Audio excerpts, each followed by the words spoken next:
give us your Brady take, big picture, because he was there for basically 1/5 of the NFL, a league that changed a lot during that time. And, the central question with the Patriots is always Brady or Belichick, who was more responsible, which I always thought that drove me crazy because I always felt like they were both responsible. Like there's no way to pull one away from the other. But it does seem like the league's drifting in the direction of players are more responsible. You can see it in even some of the hirings of these coaches. Well, they'll just hire some random 32-year-old guy and we'll be like, we'll teach him how the organization thinks about coaching. But the players, to have a Joe Burrow is always going to be more important. So what's your take on all this? Well, I mean, is this sort of related to the idea that there's all these, today at least, the questions I keep hearing when I was driving around this morning is why Brady did not thank the people of Boston or the people of New England or the Patriot organization. And I guess part of me does wonder if this is in some kind of, I don't know, abstract way, kind of connected to the player empowerment movement. In the sense that there seems to be this growing feeling that, particularly kind of coming from elite pro athletes, that like maybe we shouldn't be crediting coaches and franchises and organizations at all. That is sort of a vestige of the way we used to think about things. That it really is the players who matter. Like you say, like you felt like Belichick and Brady were both equal. Would you really say they were equal? Like they were both obviously central, but yeah, did one matter more than the other to you? I know that's like a question people kind of talk around, but if you really had to answer that question, who was the more essential component? I would say Brady, just because, he's the player, but, I can't unwind the two. Like, for instance, I'm probably the only person who watched all of Man in the Arena already, who is in the media for a living. I'm sure a lot of Pats fans have watched it, but it was really interesting to me the first couple episodes, how important Belichick was to Brady with stuff I didn't totally realize or I had read or I had forgotten, where they would meet every Tuesday and go over, who they were playing for that week and go over the tape and go over all these different things. And he was basically admitting in Man in the Arena, like, I learned so much every Tuesday from Belichick. Like this is like probably one of the best 3 or 4 football resources anyone's going to have. He's a young quarterback. He's on his way up.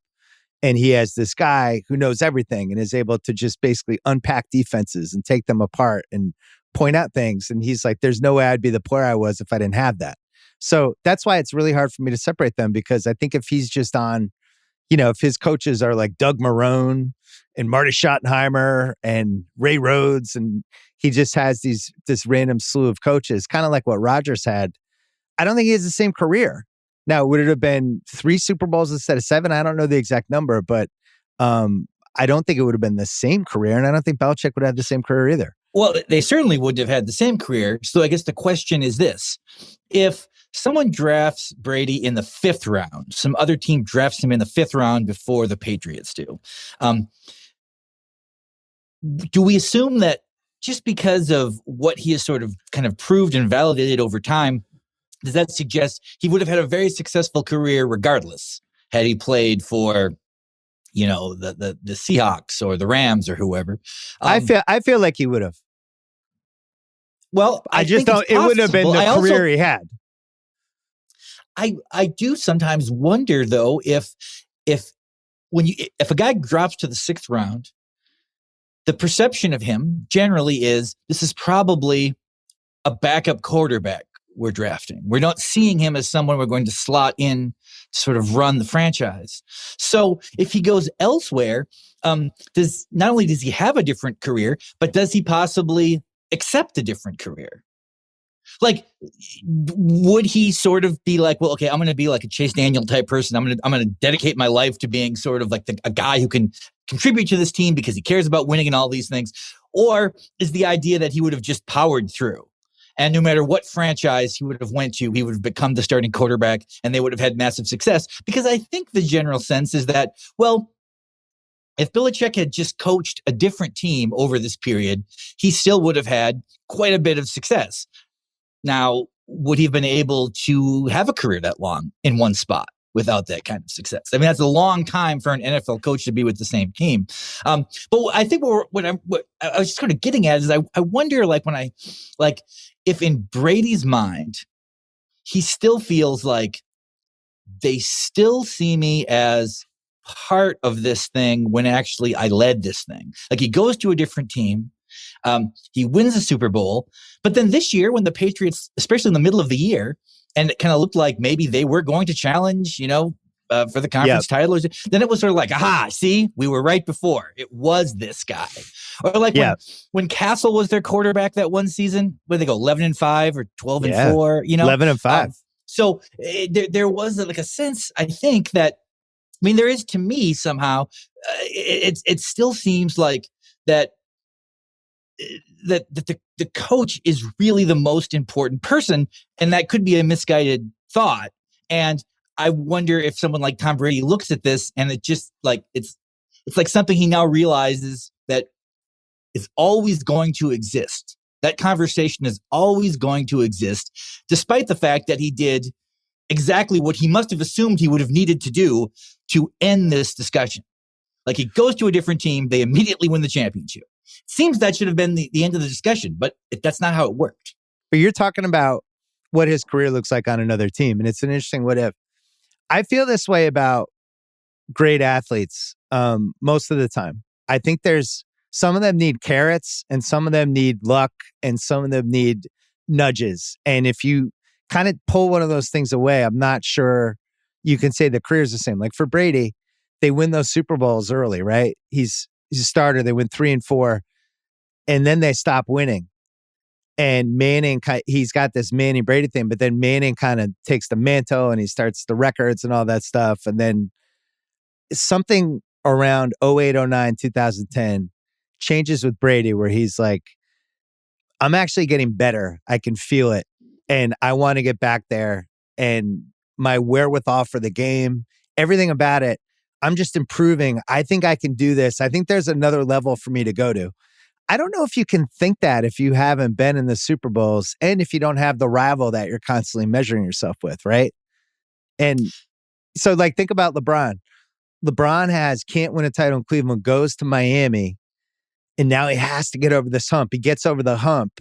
And for some people, that might have been enough. But now it's like, now I got to figure out this Cleveland thing. But then he still has the ghost of Jordan, too, that he's chasing. And it's all these things together that just make him want to really give a shit day after day, even though he's been in the NBA, 19 years now. I do think the carrots are important, and Brady had a lot of carrots, I guess is my point. So earlier when you were talking about Brady, I thought you were going to the longevity piece, because when you were talking about how things have been things are now distorting your overall sense of sports and year by year and how the seasons fit. I feel the same way about longevity. And it's, even though it's completely different, there was that moment with baseball in the early 2000s after like 5-6 years of the PED stuff when we realized like, the stats are now screwed up. There's no going back. We can't put the genie back in the bottle on this one. This is a wrap. The home run records on baseball, all this stuff is just now getting mutilated, and it's going to be hard to find a way out. The longevity thing's different because it's authentic. These guys are doing it, we think, authentically. But I look at, and it's not just LeBron, it's like Chris Paul too. Chris Paul's as good this year as he's been in any year of his career. Like he's actually starting to get some MVP buzz because the Suns are so good. Brady's down 27-3 at age 44. And we're all watching going, it's conceivable that this guy comes back. Nadal just won the Australian Open. We're hitting this point where, and it feels like this is going to keep happening with athletes, right? There's going to be a next wave after these guys where like, I don't know how to put primes into perspective anymore. I was watching something about the 89 Niners, about how Steve Young was breathing down Montana's back. And it's like, is the old man done? Montana had been in the league like 9 years. And it was already like, uh-oh, the old man, look out. And now it's like Brady's the old man and he's actually an old man. He's a middle-aged man. And the record ramifications, like what, is LeBron going to get to like 75,000 minutes? Is he going to shatter the points record? Is it even conceivable? Like some of the stuff Brady's done, is it even conceivable? Somebody will play in 10 Super Bowls again and all these things. I can't tell if it's the start of just the way sports is going to be where it's going to be completely it'll, reasonable that people are going to have 30-year careers in 10 years. It will be hard for someone to play in 10 Super Bowls as a quarterback, even if they have a 35-year career. I mean, it really is. It's just, I'm sure there's like some kind of connection here, but like the fact that Brady's had such a long career, mostly on a team that was always in contention, like a lot of things had to happen for that. I mean, George Blanda played a very long time, right? But he wasn't consistently in a position to win a championship, So that was like records in general, I guess, are going to become less discussed. Because agree, they'll be broken all the time. I mean, I think Derek Thompson, the guy who has a pod on your thing now, didn't he do a piece on this, on like what records won't be broken?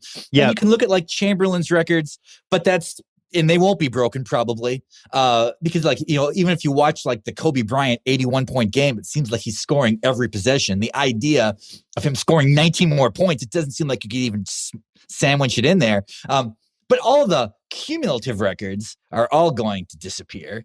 I mean, and it's also going to really skew our understanding of like, there are guys now that we think are amazing because of the statistics they're putting up. And then those statistics will become common, and I don't know if we'll think of them in the same way. Like, there seems to be all of these amazing quarterbacks right now, young, amazing quarterbacks putting up these gargantuan numbers. But I think there was a sense of that, like in the 1980s. It was like, look how many yards Steve Bartkowski's throwing for, or like Vince Ferragamo threw 33 touchdowns this year. It's like all these things happened that now we've completely forgotten. Like they're not even a Hall of Fame. Like we don't even talk about them in these Hall of Fame conversations. Where it seems like a guy texted me recently, and he was like, I'm looking at Kirk Cousins' statistics. Is Kirk Cousins going to make the Hall of Fame? And I'm right. like, well, no, everybody knows he's not. Like, everyone knows he's not. But it is weird because if you only saw, like, if you just call up, like, Jared Goff's statistics, if you're my age, you look at these numbers and you're like, this is the start of a Hall of Fame career. But he's not going to make the Hall of Fame. It's like he's never going to be one of the 10 best quarterbacks in the league. So we're just going to look at those things differently.